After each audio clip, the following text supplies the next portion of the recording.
नमस्कार। चलिए, आज बात करते हैं 3 जनवरी 2026 की, मतलब नए साल का पहला शनिवार। हमारे हाथ एक गाइड लगी है, कॉस्मिक गाइडेंस, हम्म, और इसमें इस दिन के बारे में काफी कुछ बताया गया है। और ये दिन एक बड़ा ही दिलचस्प टकराव वाला लग रहा है। एक तरफ हैं गहरी भावनाएं और दूसरी तरफ कर्म का कठोर अनुशासन। बिल्कुल सही कहा। शनिवार मतलब शनि का दिन, कर्म और न्याय का। और उसी दिन चंद्रमा, जो भावनाओं को चलाते हैं, वो अपनी सबसे मजबूत स्थिति में है। अपनी ही राशि कर्क में। जी, जब कोई ग्रह अपने घर में होता है तो उसकी ताकत, आप समझे, कई गुना बढ़ जाती है। तो आज भावनाएं, मन, सुरक्षा, ये सब चीजें बहुत हावी रहने वाली हैं। तो एक तरफ शनि का अनुशासन और दूसरी तरफ चंद्रमा का भावनात्मक ज्वार। हाँ, बिल्कुल वही। तो देखते हैं कि इस खींचतान में कौन सी राशियां आगे निकल रही हैं।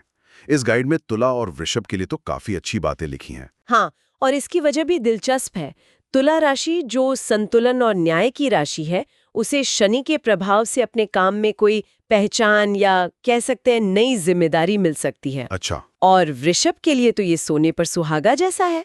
वृषभ एक स्थिर राशि है, पृथ्वी तत्व की, और उसे कर्क में बैठे चंद्रमा से रचनात्मक ऊर्जा मिल रही है। और शनि का अनुशासन उस कल्पना को हकीकत में बदलने की ताकत दे रहा है। बिल्कुल, इसीलिए तो रचनात्मक कामों में बड़े फायदे का योग बन रहा है। अच्छा, पर ये तो बड़ा विरोधाभासी लग रहा है। मतलब तुला और वृषभ के लिए तो दिन बहुत अच्छा है, लेकिन इसी किताब में सिंह और धनु राशि के लिए उतनी बड़ी चेतावनी भी है। ऐसा क्यों? क्योंकि देखिए, हर राशि इस ऊर्जा को एक तरह से नहीं संभाल पाती। सिंह राशि को ही ले लीजिए, वो आत्मविश्वास और खुली दिल से जीने के लिए जाने जाते हैं। आज चंद्रमा का प्रभाव उन्हें ज्यादा भावुक और मतलब रिएक्टिव बना सकता है। और शनि का दिन उनसे अनुशासन मांग रहा है। हाँ, खासकर खर्चों और कानूनी मामलों में, जहाँ ठंडे दिमाग की जरूरत होती है। भावनाओं में बहकर लिए गए फैसले भारी पड़ सकते हैं। लेकिन सिंह राशि के लिए अपने मूल स्वभाव के खिलाफ जाकर इतना कंट्रोल करना, तो ये तो बहुत मुश्किल होगा। बहुत मुश्किल, और यही आज की चुनौती है। इसी तरह धनु राशि वालों के लिए भी ये दिन उतार चढ़ाव भरा हो सकता है। उनकी जो रोमांच पसंद करने वाली आदत है, उस पर शनि का अनुशासन ब्रेक लगा सकता है। तो उन्हें जोखिम से बचना चाहिए। जी, इसीलिए उन्हें किसी भी तरह के जोखिम से बचने की सलाह दी गई है। तो ये तो हुई बाहरी दुनिया की बात, करियर, पैसा, जोखिम। लेकिन चंद्रमा के इतने शक्तिशाली होने का असर हमारे घर और रिश्तों पर कैसा पड़ रहा होगा? इसका असर भी बहुत गहरा है। कर्क राशि के लोग, जिनके लिए चंद्रमा स्वामी ही है, हाँ, उनके लिए तो ये बहुत ही। वो आज बहुत ज्यादा भावुक महसूस कर सकते हैं। लेकिन एक अच्छी बात भी है। क्या? उनका आत्मविश्वास और अंतर्ज्ञान, जिसे हम इंट्यूशन कहते हैं, वो भी चरम पर होगा। अच्छा। और ठीक उनके सामने वाली राशि मकर, उनके लिए ये ऊर्जा रिश्तों में काम आ रही है। मकर राशि वालों की मैरिड लाइफ अच्छी रहने के आसार हैं, और पार्टनरशिप में भी फायदा हो सकता है। तो यहाँ चंद्रमा की भावनात्मक समझ रिश्तों को मजबूत कर रही है। बिल्कुल। इस गाइड के आखिर में एक महा उपाय भी बताया गया है। क्या ये इस भावनात्मक और अनुशासनात्मक खींचतान को संतुलित करने के लिए है? आप इसे ऐसा ही समझ सकते हैं। ये उपाय शनि देव को प्रसन्न करने के लिए है, ताकि कर्मों की बाधाएं दूर हों।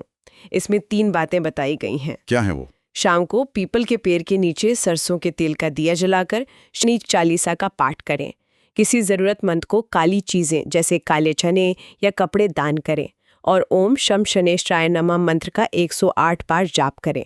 ये उपाय सुनने में तो बहुत सरल हैं, लेकिन आज की भागदौड़ भरी जिंदगी में शाम को शांति से पीपल के पेड़ के नीचे बैठना ही अपने आप में एक बड़ा काम है। सच कहा। शायद असली उपाय उस शांति को खोजना ही है। कुल मिलाकर ये गाइड हमें दिखाती है कि कैसे ग्रहों की चाल हमारे रोजमर्रा के जीवन से जुड़ती है।